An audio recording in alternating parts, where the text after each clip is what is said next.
is 1:30 p.m. in Douala, 3:30 p.m. in Russia, 1:30 p.m. in Niger, and 3:30 p.m. in Iraq. Ladies and gentlemen, you're welcome to the news of the day. In today's edition, Rwanda severs diplomatic ties with Belgium amidst allegations of interference in regional conflicts. And we also talk to geopolitical analyst Dr. Kroll about the situation. We'll be right back.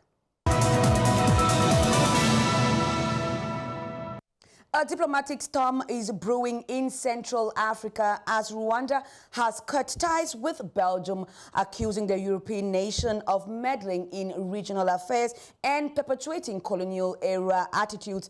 This report delves into details of the rift and its potential consequences.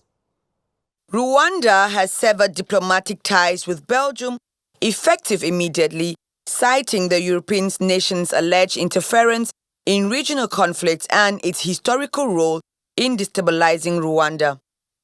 The decision was announced by Rwanda's Minister of Foreign Affairs and International Cooperation, with all Belgian diplomats ordered to leave the country within 48 hours.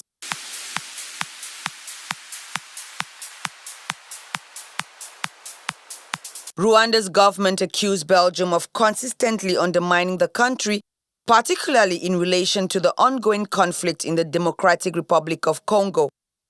The statement also referenced Belgium's historical involvement in fueling ethnic divisions in the region, which culminated in the 1994 genocide against the Tutsi.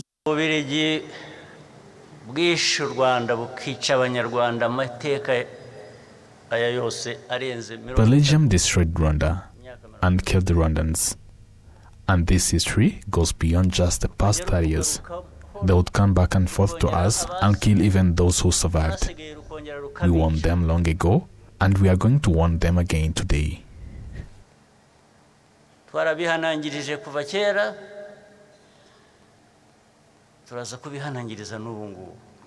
In response, Belgium has expelled Rwandan diplomats, with Foreign Minister Maxime Prévost calling Rwanda's decision disproportionate.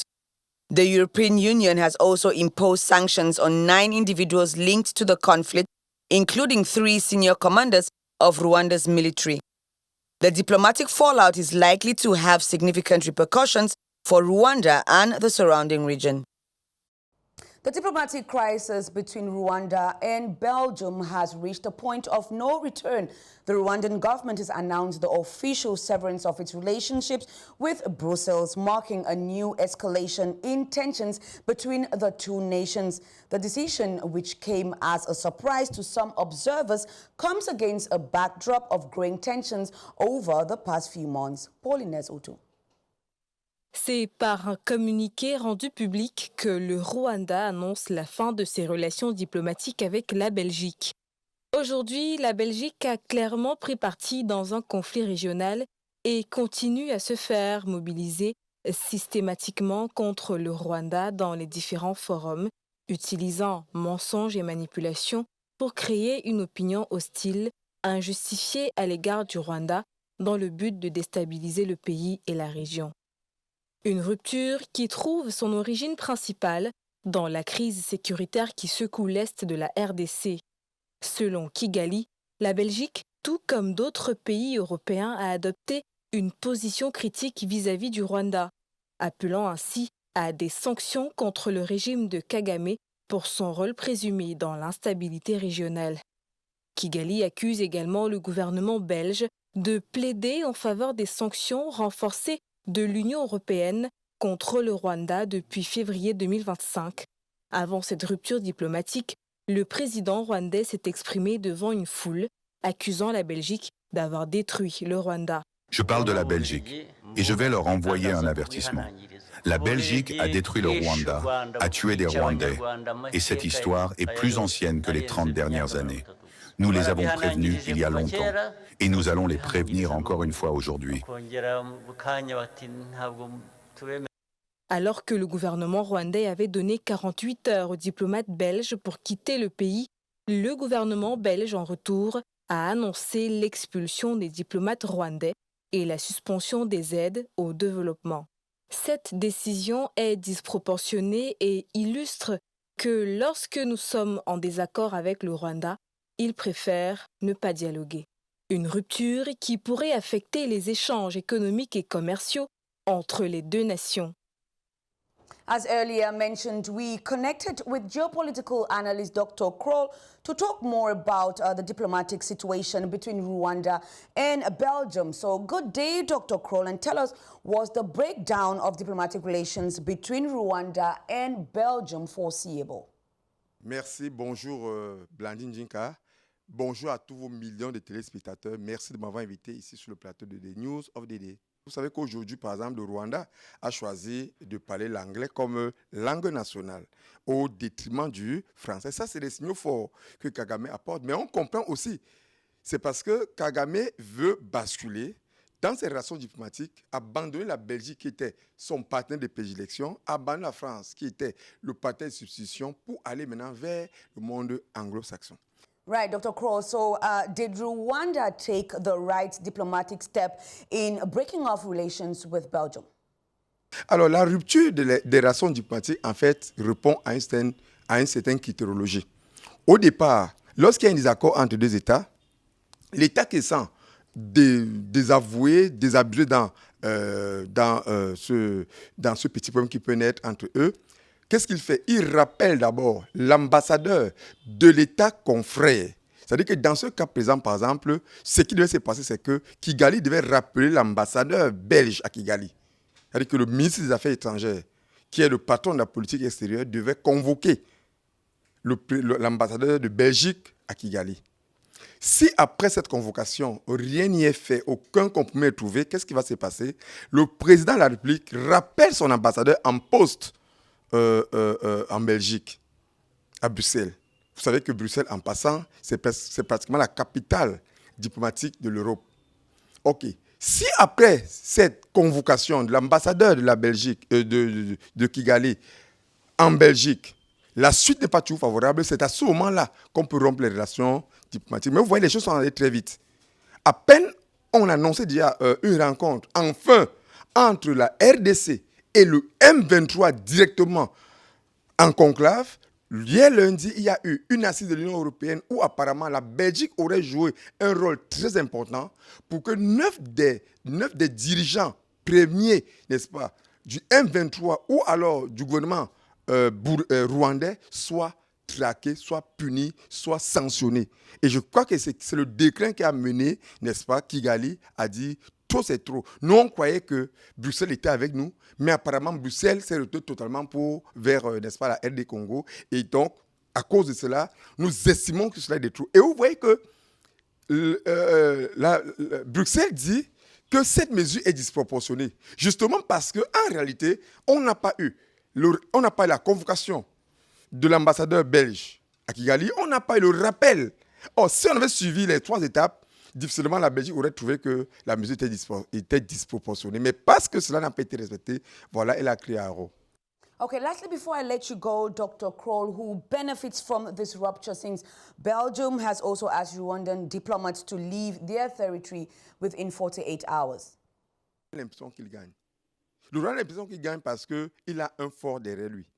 Le Rwanda a l'impression qu'il gagne parce que les États-Unis arment le Rwanda, donnent beaucoup d'argent au Rwanda, ferment les yeux sur les extractions et les problèmes de droits de l'homme. Vous n'allez jamais entendre qu'on a fait un procès au Rwanda pour les questions de droits de l'homme que vous connaissez très bien qui sévissent au Rwanda. Vous savez que les prisons rwandaises aujourd'hui sont remplies. Les opposants de premier ordre de Kagame, mais personne n'en parle. Vous voyez qu'il est un peu comme s'il était l'intouchable des Grands Lacs. Et voilà pourquoi il peut vouloir se passer de la Belgique qui pratiquement ne rapporte plus rien. Par contre, si il s'est dit, si je suis avec le gendarme du monde, je me permettrai de faire tout ce que je veux. Personne ne me fera rien. Personne ne me dira rien. Je continue à piller, n'est-ce pas, la RDC et je continue à m'enrichir et enrichir mon partenaire américain. Et voilà, la Belgique peut aller se chercher ailleurs. Naturellement, non, maintenant, la Belgique, qui tout au plus sait que la RDC aussi renferme d'énormes richesses, qu'est-ce qu'elle va faire? Elle va vouloir aussi négocier auprès de la RDC. Ok, moi, je m'allie à toi, mais ok, ce que j'ai perdu au Rwanda, permets-moi de récupérer au moins la moitié chez toi. Et vous savez bien que la RDC aime bien ce genre de relation où les gens font beaucoup de noms en son nom, où les gens font chanter en son nom, même s'il n'y a pas l'opérationnalité militaire, la RDC aimerait bien ça. Et nous sommes très sûrs que sous peu de temps, la Belgique va gagner encore plus de marché en RDC, pendant que l'Est congolais, notamment le sud, le nord Kivu, continuera à être pillé par le Rwanda. Well, thank you, Dr. Crow, for joining us on today's edition of the News of the Day. Now, the European Union has imposed fresh sanctions on Rwandan officials and M23 rebels leaders over their role in the ongoing conflict in the Democratic Republic of Congo. The move targets individuals accused of human rights abuses, supporting armed groups, and profiting from illegal mineral trade. Following these sanctions, M23 has pulled out of the peace talks which were scheduled for today in Rwanda. Joy Ngong tells us more. The European Union has imposed sanctions on 9 individuals and 1 entity accused of fueling conflict and human rights abuses in the Democratic Republic of Congo. The measures come amid escalating violence in eastern DRC, where the M23 rebel group, allegedly backed by Rwanda Defense Force, has launched renewed offensives. Rwanda steals Congolese resources, and we go to Rwanda and sign deals to ensure stable mineral supplies to Europe in order to buy cheap stolen resource from Congo. That is simply what has happened. 2 months after this mineral deal we signed with Rwanda, the M23 backed by Rwanda seized the largest coltan mine in Congo. The EU has simply given a green light for Rwanda to do whatever it wants to do in Congo. The time of colonialism is over. Let's suspend this deal with Rwanda. Among those sanctioned are 5 senior M23 leaders, including its president, Bertrand Bisimwa, and high-ranking Rwandan military officials accused of supporting the rebel group. The EU has also targeted Rwanda's mining sector, sanctioning Francis Kamanzia, head of the country's Mines, Petroleum and Gas Board, as well as the Gasabo Gold Refinery, which is accused of illegally importing gold from M23-controlled areas.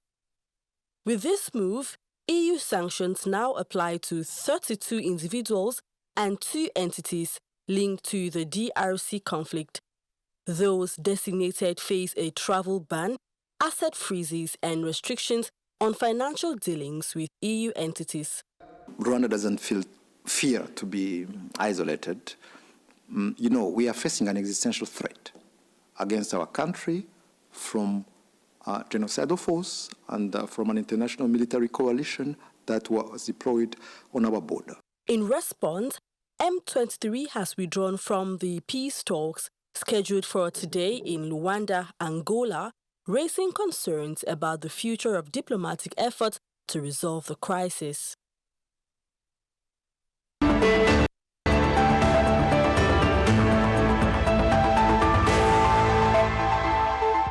Botswana has successfully launched its very first observation satellite called BotSat-1 from California, USA. The launch marks an important milestone for Botswana as it seeks to develop its space capabilities and strengthen its position in space technology. The satellite was launched into orbit on March 15, 2025 aboard a SpaceX Falcon 9 rocket. Brenda Nong on this report. Ce 15 mars 2025, le Botswana a procédé au lancement de son tout premier satellite d'observation appelé BotSat-1 depuis la base de Vandenberg Space Force aux États-Unis. Ce lancement marque une étape importante pour le Botswana qui cherche à développer ses capacités spatiales et à renforcer sa position dans le domaine de la technologie spatiale.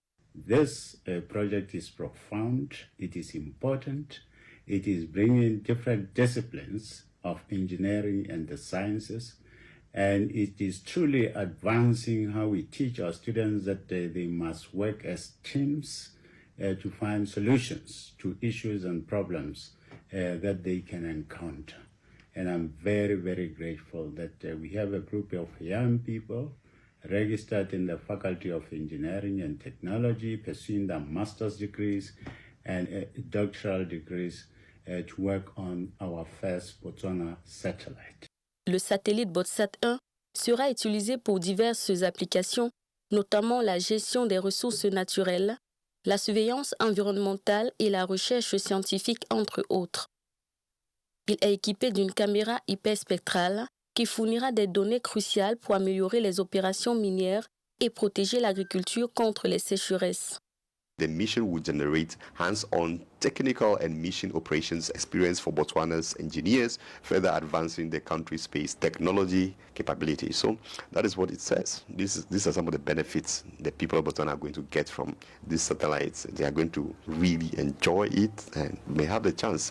La réalisation de ce projet démontre la détermination du Botswana à investir dans les technologies de pointe et à se positionner comme acteur majeur dans le domaine spatial en Afrique. It is at these inspirational notes, ladies and gentlemen, that we close our curtains for today's edition of the News of the Day. Thank you for staying faithful, stay tuned to this channel, and of course, stay blessed.